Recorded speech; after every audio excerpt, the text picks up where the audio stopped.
नमस्कार मेरे साथीदारों, आपका हमारे चैनल में तहे से स्वागत है।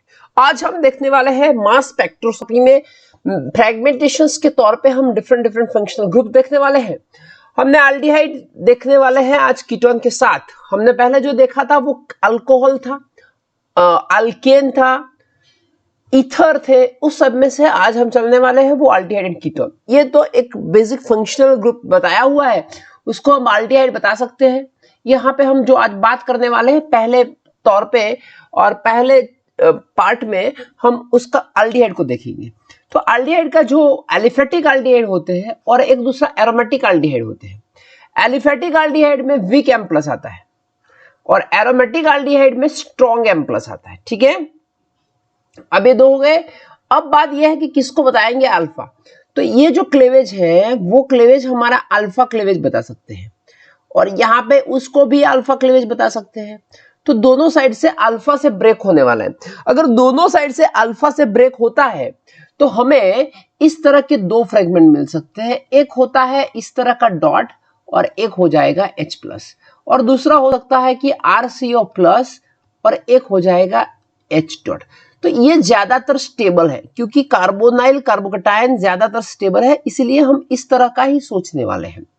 तो उसमें R का कोई क्लैरिटी नहीं है, तो इसलिए मैं यहाँ पे लिख रहा हूं कि जो कुछ भी मोलिकुलर वेट होगा उसमें से -1 निकाल दीजिए क्योंकि वो हाइड्रोजन का चला जाता है और हमें जो कुछ सिग्नल मिलती है, क्योंकि प्लस वाला ये सिग्नल देने वाला है और एक ये सिग्नल देने वाला है, जिसके पर प्लस चार्ज हो गए वो ही डिटेक्ट हो गए हमें सिग्नल देने वाले। तो यहाँ पे इस बार कौन सा ये क्लेवेज हुआ।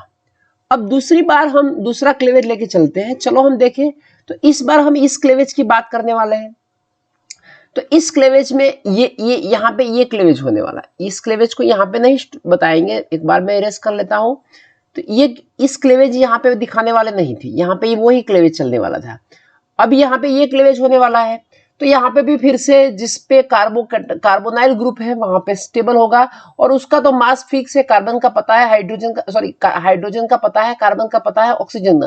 तो M/Z कितना हो जाएगा 29। एक दूसरी बात है कि अल्फा क्लेवेज के बाद एक आता है वो है बीटा क्लेवेज। तो बीटा क्लेवेज भी इसमें पॉसिबल है। तो क्या हो सकता है, beta cleavage is additional mode of fragmentation. थोड़ा बहुत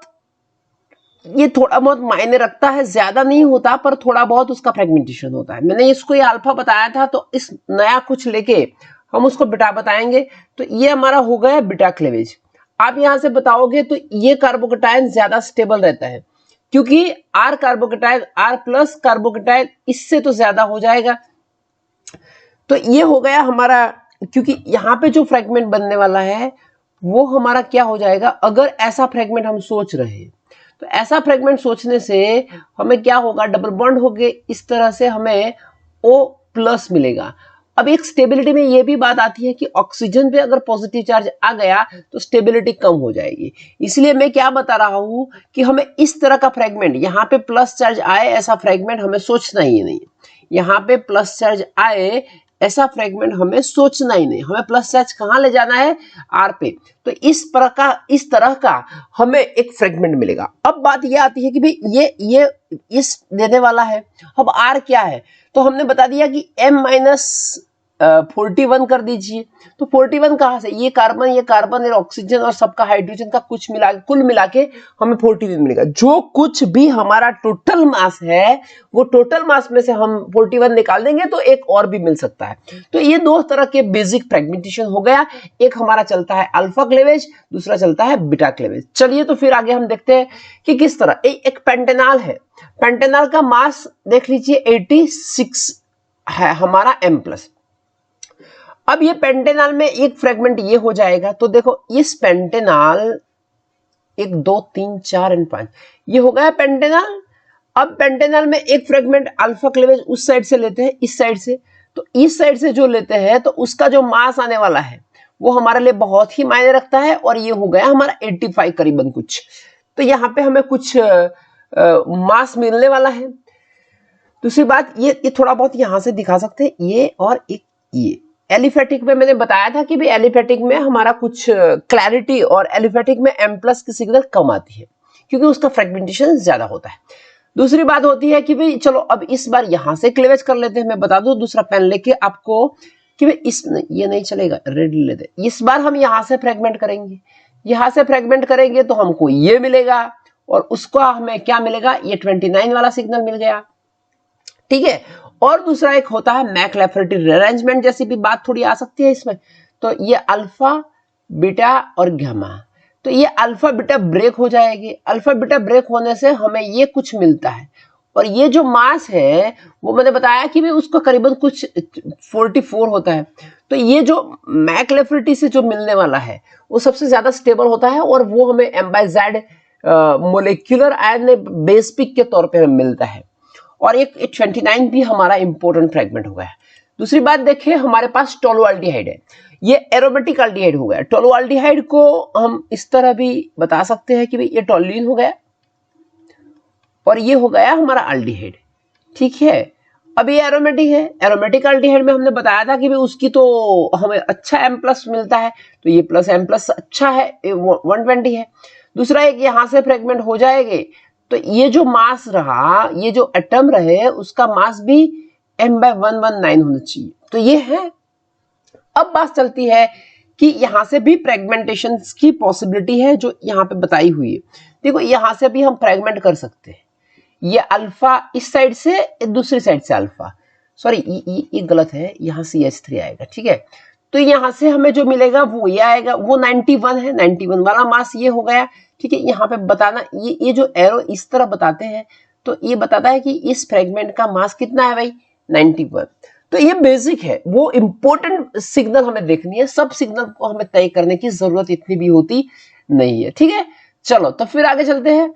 अब कीटोन की बात आई, कीटोन में भी ऐसा ही आएगा भी, इसमें स्ट्रॉन्ग M+ होती है, एलिफेटिक हो और एरोमेटिक हो, कुछ भी हो जाए हमारी M+ कैसी आने वाली है, स्ट्रॉन्ग आने वाली है।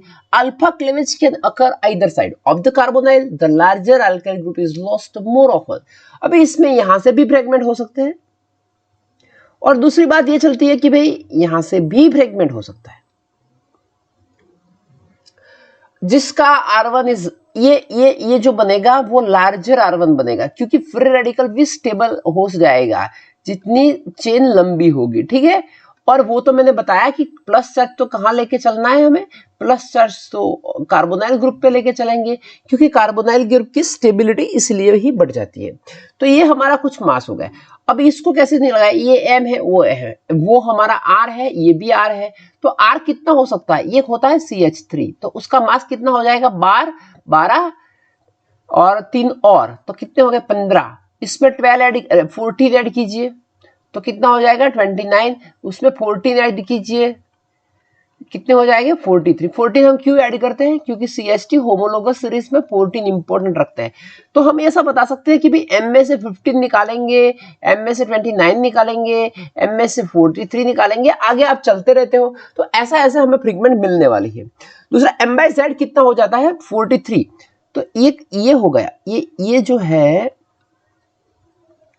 ये बेसिक हो जाएगा। अभी 12 24 और एक 16 और ये 3 और ये कितना हो गया 43 हो गया। तो एक हमें M/Z अगर CH3 है तो हमें 43 मिलता है, अगर आगे CH3 CH2 है तो देख लीजिए ये 57 मिला, सॉरी 43 और हम ऐड करेंगे 47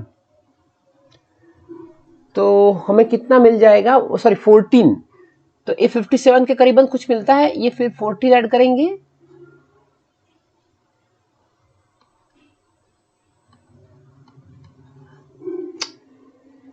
ठीक है। तो इस तरह से हमें कुछ मिलता चलता है। ये M/Z हमें 53, 57 और 71 के करीबन और मिल सकता है, ठीक है। तो इस तरह से हमें मिलता चलेगा। और अब आगे देखते हैं तो एक दूसरा बीटा फ्रेगमेंटेशन भी पॉसिबल है, और यहाँ पे beta cleavage is not important of a fragmentation mode ketone compare to aldehyde. Ketone में ऐसा बीटा फ्रेगमेंटेशन कम होता है, तो भी थोड़ा बहुत होता है, और ये हमको सिग्नल देने वाले हैं। ये हमारी कौन सी सिग्नल हो गई, तो वो हम कुछ मास निकाल देंगे इतना हमें, क्योंकि R दिया हुआ है यहाँ पे, हम डिसाइड इस बार नहीं कर पाएंगे। पर ये फ्रेगमेंट मिलता है, ये जो होता है उसका कार्बोकैटायन स्टेबल हो जाके हमें मिल सकता है। दूसरी बात यह है कि McLafferty rearrangement observe in gamma hydrogen, अगर गामा हाइड्रोजन प्रेजेंट है, both the alkyl chain are sufficiently long, both can be observe. अब मैक लेफर्टी अरेंजमेंट में कहां से ब्रेक होने वाला, अल्फा बीटा और गामा, तो अल्फा बीटा से वो ब्रेक होने वाले हैं, तो ये हमें कुछ इस तरह का एक फ्रेगमेंट मिलेगा और ये फ्रेगमेंट मिलेगा, उसका ज्यादातर हमें स्टेबल, क्योंकि प्लस चार्ज उस पे है तो वो हमें स्टेबल मिलेगा और वे ही हमको मास स्पेक्ट्रोमीटर में सिग्नल देने वाले हैं। एरोमेटिक कीटोन की बात करें तो यहाँ से ज्यादातर फ्रिगमेंटेशन यहाँ से ही होने वाला है, तो ये M-14 ये CH3 फ्रेगमेंट हो गया, ये CH3 CH2 फ्रेगमेंट हो गया और ऐसा हमें मिलता है, और ये हमारा सबसे इंपॉर्टेंट सिग्नल है क्योंकि ये सबसे ज्यादा स्टेबल हो सकता है। और यहां से फिर ये बात हो गई कि CO कैसे रिमूव हो जाता है, जैसे हमने फिनॉल के फ्रेगमेंटेशन में ये बात मैंने डिटेल में की हुई है, वहां पे आप जाके भी देख सकते हो। अब कीटोन की थोड़ी बात चलती है, तो उसका फ्रेगमेंटेशन है कुछ 86, मास उसका 86 है, यहां से ये फ्रेगमेंटेशन हो गया, हमें बेस पिक जो मिलता है वो ये है। दूसरा हमें रीअरेंजमेंट होके ये 58 मिलेगा, ये जो मास है ये मैक लेफर्टी रीअरेंजमेंट की वजह से मिलता है, उसका मास हमें कितना मिलता है 58। दूसरी एक बात M-15 क्या मिलता है, ये फ्रेगमेंट यहां से ब्रेक हो जाएगा तो ये मिलेगा हमें M-15। तो इस तरह से हम थोड़ा बहुत उसमें डिपेंड कर सकते हैं।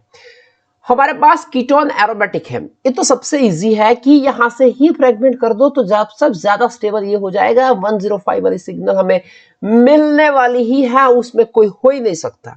और उसमें हमने जैसे कीटोन में बताया ना उस तरह से दूसरा फ्रेगमेंटेशन हो गए हमें फिनॉल में बताया था, इस तरह से हमें M/Z77 मिल सकता है, ठीक है। और दूसरा एक ये भी फ्रेगमेंट मिल सकता है, वो भी हमें 36, तो उसके करीबन कुछ 3 कार्बन वाले कीटोन में क्या आता है वो यहां से भी हमको मिल सकता है, 77 मिल गया, ठीक है। तो इस तरह से हमारा एक अटेम्प्ट था कि आपको बताया कि भाई किस तरह से एल्डिहाइड और कीटोन का फ्रेगमेंटेशन होता है। हमारे साथ जुड़ने के लिए आपका बहुत बहुत धन्यवाद।